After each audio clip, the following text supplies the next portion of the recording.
बहुत समय पहले की बात है कि एक वन में एक विशाल बरगद का पेड़ कौओं की राजधानी था। हजारों कौए उस पर वास करते थे। उसी पेड़ पर कौओं का राजा मेघवर्ण भी रहता था। बरगद के पेड़ के पास ही एक पहाड़ी थी जिसमें असंख्य गुफाएं थीं।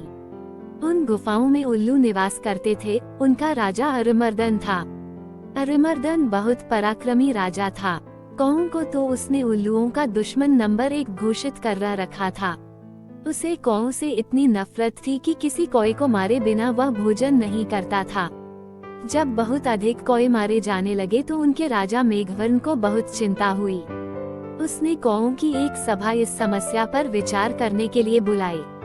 मेघवर्ण बोला, मेरे प्यारे कौओं, आपको तो पता ही है कि उल्लुओं के आक्रमणों के कारण हमारा जीवन असुरक्षित हो गया है। हमारा शत्रु शक्तिशाली है और अहंकारी भी। हम पर रात को हमले किए जाते हैं।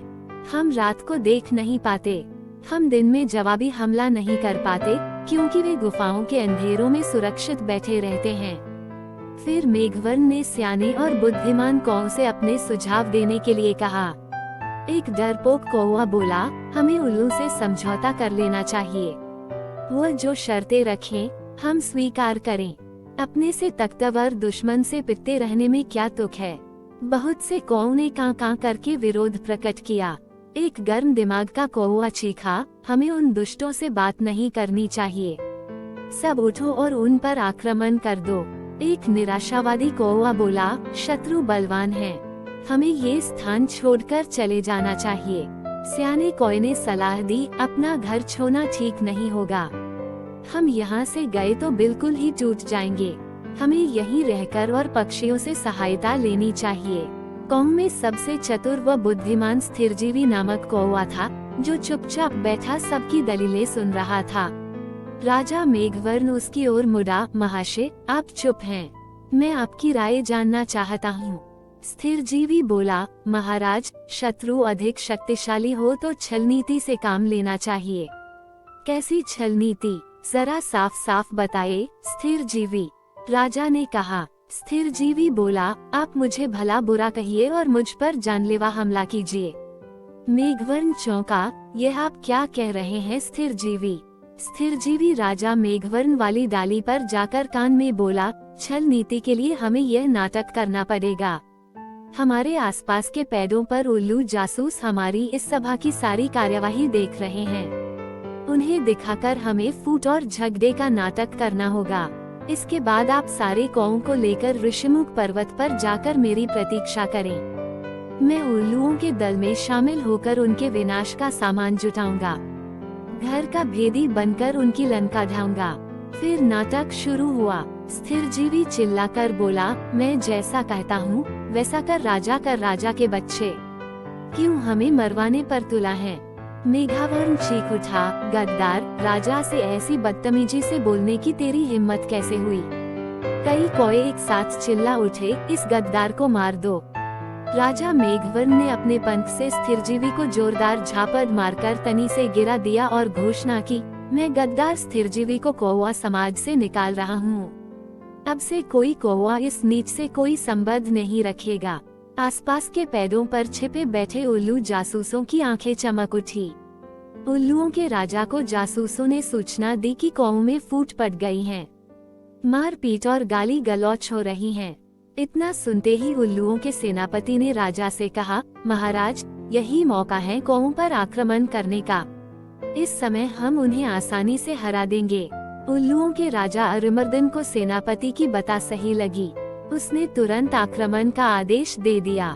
बस फिर क्या था, हजारों उल्लुओं की सेना बरगद के पेड़ पर आक्रमण करने चल दी।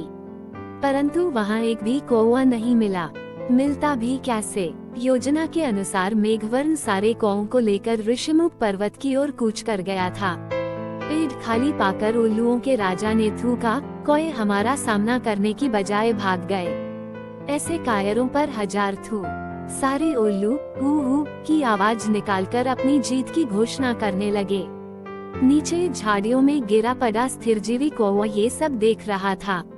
स्थिरजीवी ने कां कां की आवाज निकाली।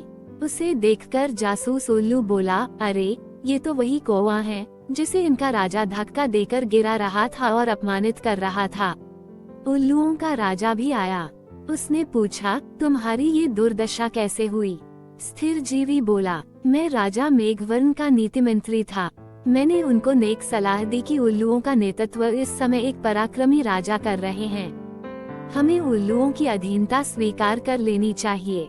मेरी बात सुनकर मेघवर्ण क्रोधित हो गया और मुझे फटकार कर कौ की जाति से बाहर कर दिया।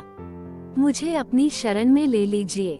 उल्लुओं का राजा अरिमर्दन सोच में पड़ गया। उसके स्याने नीति सलाहकार ने कान में कहा, राजन, शत्रु की बात का विश्वास नहीं करना चाहिए। ये हमारा शत्रु है, इसे मार दो। एक चापलूस मंत्री बोला, नहीं महाराज, इस कौए को अपने साथ मिलाने में बड़ा लाभ रहेगा। ये कौओं के घर के भेद हमें बताएगा। राजा को भी स्थिरजीवी को अपने साथ मिलाने में लाभ नजर आया और उल्लू स्थिरजीवी कौए को अपने साथ ले गए।